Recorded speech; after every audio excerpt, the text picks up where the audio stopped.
Salam sejahtera, terima kasih karena bersama dengan saya di Nazilin Unity Channel.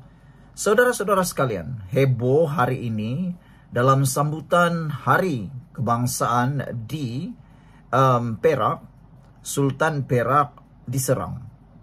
Yang menjadi kekesalan kita ialah betapa ada orang yang memang kita boleh cakap, entahlah, pemikirannya masuk air mungkin, otak masuk air mungkin, ataupun tak tahulah apa nak boleh cakap lagi. Baru saja berlaku 2-3 saat, sudah main resis, main bangsa. Belum lagi ada kenyataan dikeluarkan oleh mana-mana pihak berkuasa, sudah ramai pihak yang menggunakan isu resis. Mereka menggunakan isu itu untuk menyerang bangsa yang lain. Ini satu tindakan yang betul-betul kita betul-betul tak boleh terimalah. Jadi akhirnya hari ini didedahkan di Facebook siapa sebenarnya orang yang bertanggung jawab atau siapa sebenarnya orang yang telah pun didapati menyerang ataupun mengambil kesempatan menyerang Sultan Perak. Saudara, menurut laporan polis, apa yang berlaku ialah seorang wanita berkelakuan tidak senonoh di pentas utama Duli Yang Maha Mulia Sultan Perak sempena Hari Kebangsaan. Tarikh kejadian ialah pada 31 hari bulan Ogos 2025 pada pukul 8.20 pagi. Tempat kejadian pentas utama Duli Yang Maha Mulia. Apa yang berlaku terkesan satu orang perempuan Melayu telah menaiki pentas utama dan coba memeluk Duli Yang Maha Mulia Sultan di pentas utama ketika lagu Negeri Perak sedang dikumandangkan. Subjek telah menaiki pentas melalui tepi sisi sebelah kanan dan hanya sempat berada di atas pentas sebelum berjaya ditahan. Butiran subjek menunjukkan beliau seorang bekerja McD Jelapang. Alamatnya juga dinyatakan. Dan wanita ini adalah seorang wanita bukan berbangsa Cina, bukan juga India, tetapi inilah yang paling kita marah. Ada ramai orang yang menggunakan isu bangsa. Kita tak sukalah orang-orang macam ni. Menariknya ialah hasil temu bual daripada subjek menyatakan bahawa subjek menganggap Duli Yang Maha Mulia adalah suaminya dengan panggilan Nazri.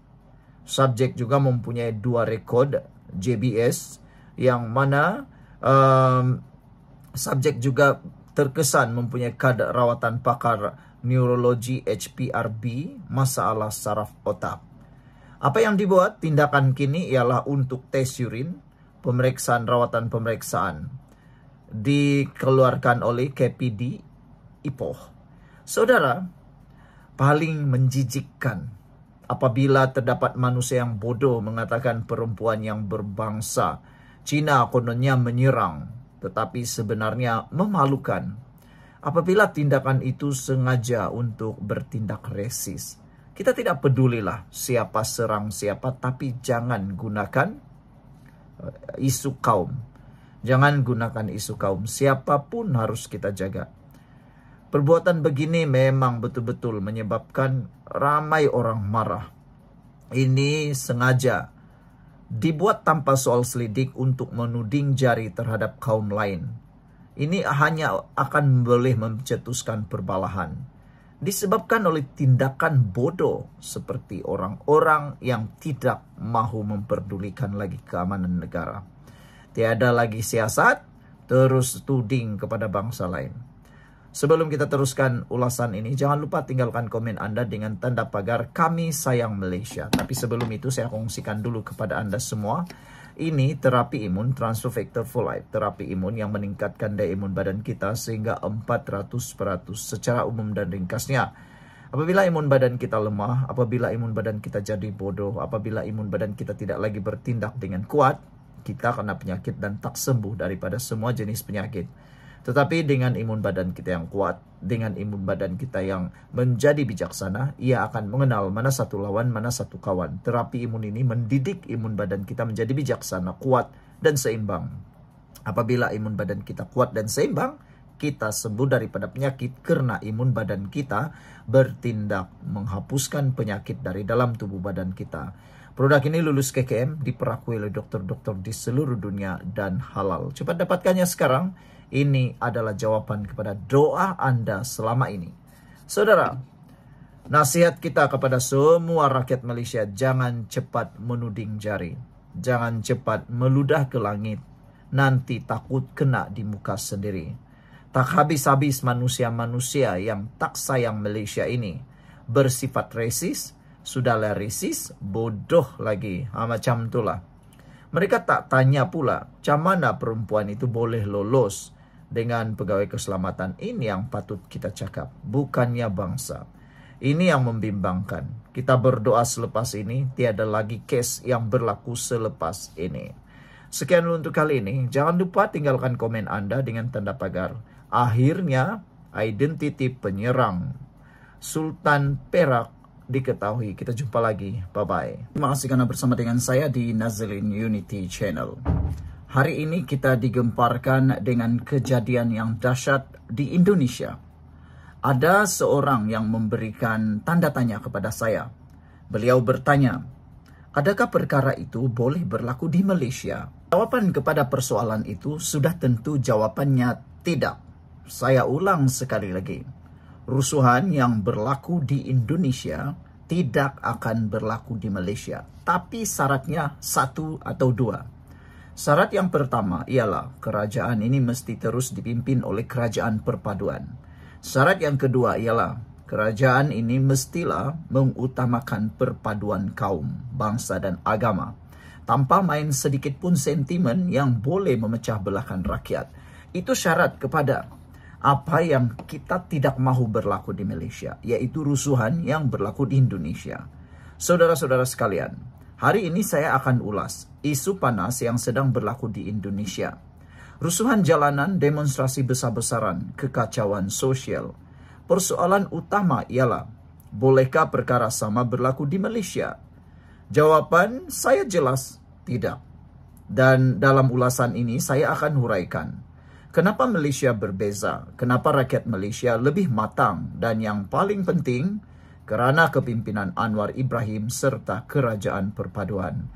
Sebelum kita teruskan ulasan ini, jangan lupa tinggalkan komen Anda dengan tanda pagar Kami Sayang Malaysia. Dan sebelum itu, izinkan saya kongsikan dahulu ini terapi imun Transofector for Life. Berita baik untuk kita semua yang mahu sehat, yang mahu sembuh, yang mahu kekal sehat. Bagi Anda yang sudah lama berdoa untuk penyembuhan penyakit, Anda menderita kena penyakit dan masalah kesehatan, dengarkan baik-baik. Ini berita baik untuk Anda semua. Terapi imun ini, Transofector for Life, meningkatkan daya imun badan kita sehingga 400%. Secara umum dan ringkasnya, apabila imun badan kita lemah, apabila imun badan kita jadi bodoh, apabila imun badan kita mengganas di dalam diri badan kita sendiri, kita tidak sembuh daripada semua jenis penyakit dan kita mungkin akan kena penyakit, lalu kita menderita. Tapi dengan terapi imun ini, Transofector ini akan mendidik imun badan kita menjadi bijaksana, kuat, dan juga bertindak tepat. Ianya memberikan ilmu kepada imun badan kita untuk bertindak melawan dalam tubuh badan kita, menghapuskan akar penyakit yang ada dalam tubuh badan kita. Terapi imun ini lulus KKM, diperakui oleh dokter-dokter di seluruh dunia, dan juga halal. Dapatkannya sekarang melalui nombor telepon saya yang tertera. Ingat, jangan kau tangguh-tangguh lagi. Mungkin ini ialah jalan yang Tuhan buka untuk Anda lepas dari masalah kesehatan Anda. Baiklah saudara-saudara sekalian. Ini sebabnya Malaysia tidak akan melalui rusuhan jalanan seperti yang dihadapi oleh Indonesia selagi Anwar Ibrahim dan kerajaan perpaduan ini kekal. Pertama, karena perbezaan konteks politik. Indonesia kini berdepan tekanan politik dalaman yang agak berbeza. Isu perebutan kuasa, dasar baharu yang tidak diterima sebahagian rakyat. Malaysia pula sudah melalui proses kejutan politik besar sejak tahun 2018. Tumbangnya kerajaan 60 tahun. Langkah Sheraton, pertukaran Perdana Menteri yang berlaku beberapa kali. Pengalaman getir ini menjadikan rakyat Malaysia lebih berhati-hati. Mereka tahu jalan rusuhan hanya merugikan negara. Sistem kita kini lebih stabil dengan kerajaan perpaduan yang ada sekarang, melibatkan majoriti besar parti politik utama. Jadi, tiada satu pihak dominan yang boleh mencetuskan krisis besar. Kedua, karena berlakunya kehebatan kerajaan perpaduan. Siapa yang dapat menafikan kerajaan perpaduan yang dititahkan, diilhamkan oleh Kebawa Duli Yang Maha Mulia yang di-Pertuan Agong ini ialah kerajaan yang terbaik buat masa ini. Tidak ada satupun yang dominan dalam politik Malaysia sekarang. Kerajaan hari ini adalah gabungan besar, Pakatan Harapan, Barisan Nasional, GPS, GRS, Warisan, dan parti-parti kecil yang lain. Malangnya ketika dititahkan kerajaan perpaduan ini, Perikatan Nasional menolak cadangan tersebut sekarang padan muka. Gabungan luas ini membentuk majoriti kukuh di parlimen, yang mana ia mengurangkan risiko tumbang. Dengan kestabilan politik, kerajaan dapat fokus pada ekonomi rakyat, bukan lagi permainan kuasa. Faktor kestabilan inilah yang membezakan Malaysia dengan Indonesia, di mana isu politik lebih mudah meletus jadi rusuhan. Ketiga, faktor negara ini kukuh dan tidak akan ada rusuhan jalanan kerana kepimpinan Anwar Ibrahim. Anwar bukan sahaja seorang Perdana Menteri, tapi simbol perjuangan rakyat berpuluh tahun. Berpuluh-puluh tahun dia berjuang untuk naik menjadi Perdana Menteri bagi menstabilkan negara ini. Beliau ada pengalaman mendalam mengurus politik jalanan, pernah dipenjara, pernah digulingkan, difitnah, dimaki hamun dan sebagainya. Jadi beliau faham denyut nadi rakyat. Anwar menggunakan pengalaman ini untuk menyalurkan ketidakpuasan hati rakyat ke dalam saluran demokrasi, parlimen, dialog, reformasi dasar, bukan ke jalan rusuhan. Kepimpinan berani dan inklusif inilah yang menghalang Malaysia daripada terjebak dalam kekacauan. Keempat, rakyat Malaysia lebih matang.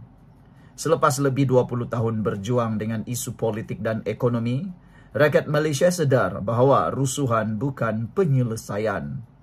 Media sosial kini jadi ruang meluahkan bantahan, bukan lagi jalanan.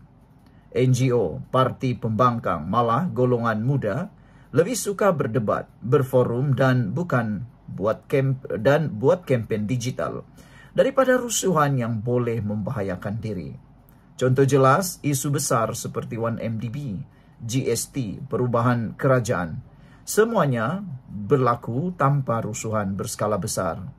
Kelima, institusi keselamatan dan undang-undang. Saudara, kini Polis Diraja Malaysia dan Angkatan Tentera Malaysia ATM sangat disiplin, profesional, dan tidak mudah diperalatkan oleh politik. Undang-undang kita cukup tegas terhadap sebarang cubaan rusuhan.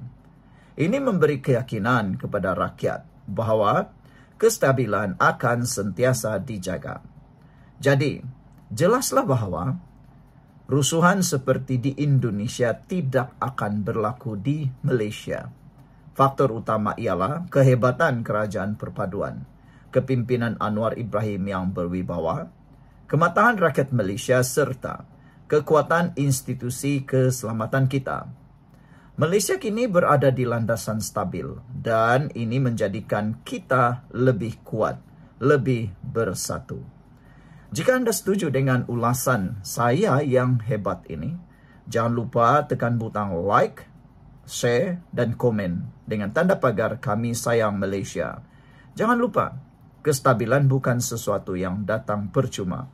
Kita semua perlu jaga, pertahankan dan sokong kepimpinan yang ada demi masa depan negara. Sekian dulu untuk kali ini. Jangan lupa tinggalkan komen anda, tekan butang subscribe. Bye-bye.